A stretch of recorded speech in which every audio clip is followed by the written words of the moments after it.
폭염으로 심각한 유럽에서 에어컨을 틀면 극우주의자라는 말이 온라인상으로 많이 돌고 있다고 합니다. 기록적 폭염에 냉방 수요가 폭증하는 상황인데 오늘 이 내용 좀 제대로 보도록 하겠습니다. 바로 보시죠. 최근 유럽에서는 에어컨을 둘러싼 논쟁이 생활 문제를 넘어 정치권의 핵심 이슈로 번지고 있습니다. 폭염이 반복되면서 시민들은 당장 생명을 지킬 수 있는 냉방시설이 필요하다고 주장하는 반면 환경정책을 우선해야 한다는 목소리도 여전히 강하게 나오고 있기 때문인데요. 그 결과 에어컨을 바라보는 시각 자체가 정치 성향에 따라 크게 갈리는 모습까지 나타나고 있습니다. 일부 온라인 공간에서는 에어컨을 사용하는 사람을 극우 성향으로 몰아가는 게시물이 퍼지기도 했고, 반대로 녹색 정책을 비판하는 글도 빠르게 확산되면서 사회적 갈등이 더욱 커지고 있습니다. 이런 분위기 속에서 프랑스에서는 내년 4월 대선을 앞두고 에어컨 정책이 주요 정치 의제로 떠올랐습니다. 국민연합의 마린 르펜 의원은 에어컨 보급을 적극 확대하겠다는 공약을 내세우며 폭염으로부터 국민을 보호하는 것이 국가의 역할이라고 강조하고 있는데요.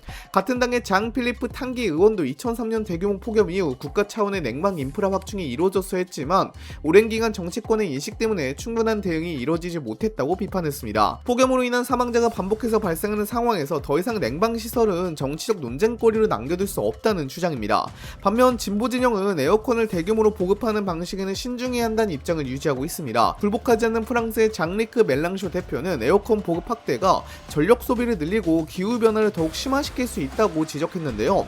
대신 도시 녹지를 확대하고 건물의 단열 성능을 높여 실내 온도를 낮추는 정책이 장기적으로 더 효과적인 해결책이라고 주장했습니다. 같은 폭염을 바라보면서도 한쪽은 냉방시설 확대를, 다른 한쪽은 도시 환경 개선을 우선순위로 제시하고 있는 만큼 폭염 대응 방식 자체가 정치적 선택의 문제로 이어지는 모습입니다.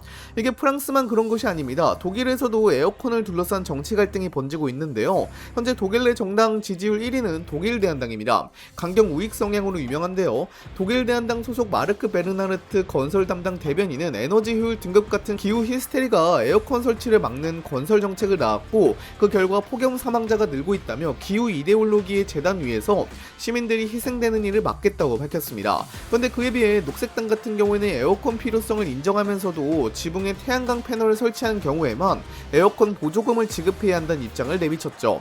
이렇게 유럽에서 에어컨 논쟁이 벌어지는 이유는 유럽을 강타한 최악의 폭염 때문에 그런데요. 초여름부터 시작된 이상기온으로 인하여 피해가 커지고 있는 상황입니다. 당장 AFP 통신 보도에 따르면요, 에펠탑은 이상고온으로 오후 4시에 문을 일찍 닫기도 했습니다. 이게 왜 심각한 거냐면 에펠탑은 보통 성수기에 자정까지 개방되거든요. 그런데 철로 만들어진 구조물이 폭염에 휘어질 수 있어서 안전 문제로 조기 폐장을 결정하게 된 겁니다. 프랑스 같은 경우에는 본토의 4분의 1 이상의 최고 수준의 폭염 경보가 발령이 된 상태이고 폭염은 장기간 이어질 것으로 예상되고 있습니다. 실제로 폭염의 영향은 통계에서도 뚜렷하게 확인되고 있습니다. 유럽 사망률 모니터링 기관인 유로모모가 발표한 자료에 따르면 최근 유럽 27개국의 초과 사망자 수는 1만 명을 넘어섰는데요. 이 가운데 9,000명 이상이 65세 이상 고령자로 집계됐습니다. 고령층은 체온 조절 능력이 상대적으로 떨어지고 심혈관 질환이나 호흡기 질환 같은 기저질환을 가진 경우가 많아 폭염의 영향을 더 크게 받는 것으로 분석되고 있습니다. 특히 밤에도 기온이 충분히 내려가지 않는 열대야가 이어질 경우 몸이 회복할 시간을 확보하지 못해 건강이 급격히 악화될 가능성이 높아집니다. 로이터 통신도 이와 관련해 유로모모가 집계한 초과 사망자 수가 모두 폭염 때문에 발생한 사망을 의미하는 것은 아니라고 설명했는데요. 다만 전문가들은 해당 기간 코로나19 대유행과 같은 대규모 감염병이나 초과 사망을 설명할 만한 다른 뚜렷한 요인은 확인되지 않았다고 분석했습니다. 이런 점을 종합하면 같은 기간 초과 사망자가 1만 650명까지 급증한 데에는 기록적인 폭염이 큰 영향을 미쳤을 가능성이 높다는 것입니다. 유로모모 역시 이 시기에 이 정도 규모의 초과 사망이 발생한 것은 매우 이례적인 현상이라고 평가했습니다. 특히 피해가 고령층에 집중되고 있다는 점이 가장 큰 문제로 지적되고 있는데요. 의료진들은 고온 환경이 계속되면 탈수와 열사병 위험이 높아질 뿐 아니라 기존 질환이 빠르게 악화될 수 있다고 경고하고 있습니다. 이런 이유로 유럽 각국에서는 폭염을 자연재해를 넘어 공중보건위기로 바라봐야 한다는 목소리도 점차 커지고 있습니다. 또 폭염의 여파는 전력 생산에도 영향을 미치고 있습니다. 프랑스 전력공사 EDF는 최근 폭염으로 인해 원전 3곳의 가동을 일시적으로 중단하고 다른 원전 8곳은 출력을 낮춰 운전하고 있다고 밝혔는데요. 가동이 중단된 원전은 볼페슈, 비제, 쇼즈 원전으로 모두 강에서 끌어온 물을 냉각수로 사용하는 시설입니다. EDF는 기상 상황과 환경 규정을 모두 고려한 조치라고 설명했습니다. 그 이유는 프랑스 원전의 냉각 방식에 있습니다. 원전은 발전 과정에서 발생하는 열을 식히기 위해 인근 강물을 냉각수로 사용한 뒤 다시 강으로 방류하는데요. 프랑스 환경 규정은 방류되는 물의 온도가 생태계에 영향을 줄 수 있는 수준을 넘지 않도록 엄격하게 관리하고 있습니다. 그런데 최근 폭염으로 강물 자체 온도가 크게 올라가면서 냉각 효과가 떨어졌고 사용한 냉각수를 그대로 방류할 경우 강의 수온이 더 높아질 수 있는 상황이 발생했습니다. 이 때문에 EDF는 환경 규정을 준수하기 위해 일부 원전의 출력을 줄이거나 원자로 가동을 일시적으로 멈추는 결정을 내렸습니다. 전력 수요는 폭염으로 인해 크게 늘어나고 있는데 발전량은 오히려 감소하는 상황이 벌어진 것입니다. 냉방 수요가 급증하는 시기에 원전까지 제약을 받으면서 유럽의 전력 공급 안정성에 대한 우려도 함께 커지고 있습니다. 그런데 유럽에는 지금도 에어컨이 없는 가정이 매우 많습니다. 국제에너지기구 IEA 자료를 보면 프랑스의 가정용 에어컨 보급률은 약 25% 수준에 머물러 있는데요.